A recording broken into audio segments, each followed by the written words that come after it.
Joining us now is Global Affairs analyst Ejike Okpa. He joins us live virtually. Very well done.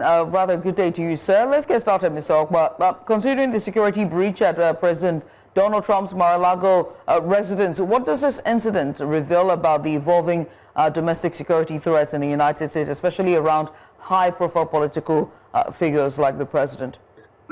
Every president, every American president has always received a threat. There are some people, for whatever reason, they think, going after the president, elevates whatever their concerns are or their anger. But in the case of Trump, even during, the campaign, there was an attempt, and then this is not the first time. This Mar-a-Lago thing is the second one. There was another gentleman last year again or before that was arrested, and he's now sitting in jail. So, I mean, what he does, every president, gets that exposed.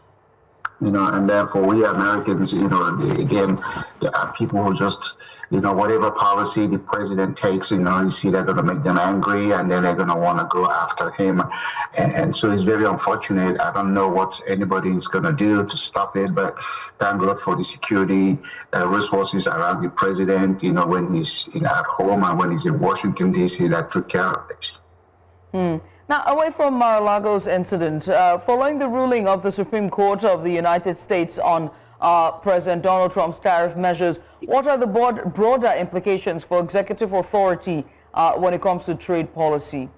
Well, that was just an aspect of the law that the Supreme Court looked at and said the president couldn't have used that particular law, but it doesn't say the president's rights to do this stuff is forbidden or is illegal. So, as the president said after the ruling, he's going to go to Plan B, and that Plan B, also is backed by the dissenting justices who just said, this is not the end of the road. These are other ways the president can still, use executive power, because Congress has actually yielded that power to him. So he didn't just wake up and say, I'm going to go do this. The American law is very convoluted, and oftentimes when you get to the, lawyers and to the justices, the interpretation can go either way. But at the same time, we have to look at what a tariff does. A tariff is the right of every government, whether you are a developing one or developed one, to make sure certain things don't come into your country, or if they come, you have to come under certain conditions. So we are going to see what happens when the president triggers the Plan B, which again is enabled him to do it because of certain law that already exists. And how could this decision reshape the balance of power between Congress and the presidency when it comes to imposing tariffs under national security justifications? Well, these laws have been in the books, so if Congress feels that their powers are being usurped, because, we have what they call the delegated power, there are certain things the Congress say, oh, Mr. President, you go do it. We don't want to do it. And that's why those laws are in the books. If now, I don't think Congress feels threatened to this, because when you go to Congress, it takes a debate, it takes a certain number of votes, but the president is there to act in an executive capacity, and that executive capacity is to prevent certain things that he believes that will harm America, and so that's why he does what he does. And then then people are like, people have the rights to go and challenge it in court, and then the court will do the ruling. But again, it's not at the end of the road. You know what I mean? It's just one aspect of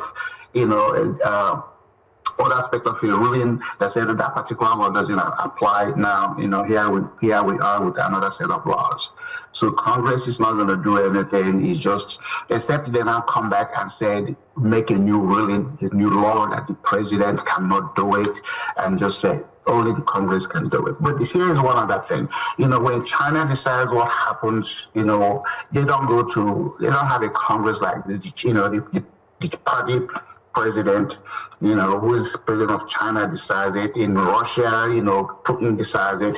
America is one country where at least we have a debate, about certain things before we do it. So America should not be penalized because of the wishes of other countries. Every country has a right to defend their own territorial integrity and the economic right.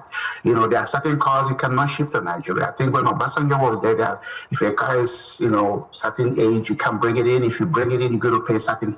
That's a tariff.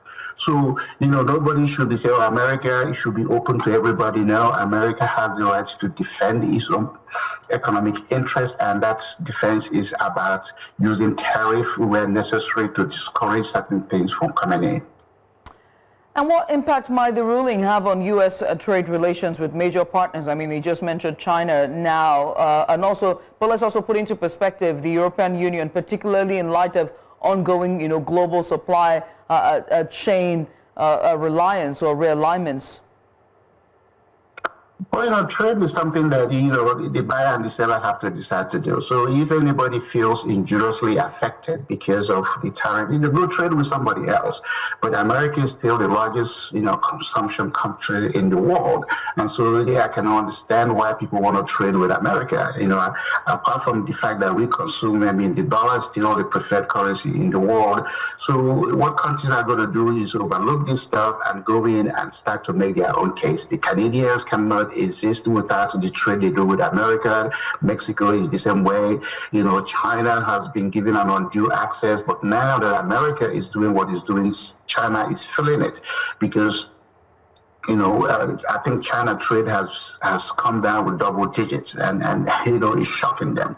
So what needs to happen is forgetting the noise on the street, go in and craft an agreement or arrangement that suits your own country. It's not, we're in a global village, but remember each individual countries still have the rights to go and negotiate what suits them. But you can't negotiate what is going to crumble your own economy. You have to do it in a win-win situation, and I think that's what the president is trying to do. Yes, there are deficits, but you don't allow deficits to just keep piling up on you, and then your own economy is going to fall apart. All right, Mr. Ejike, I must say thank you for taking out the time to join us. Ejike Okpa there, joining us from Dallas, Texas. Once again, many thanks.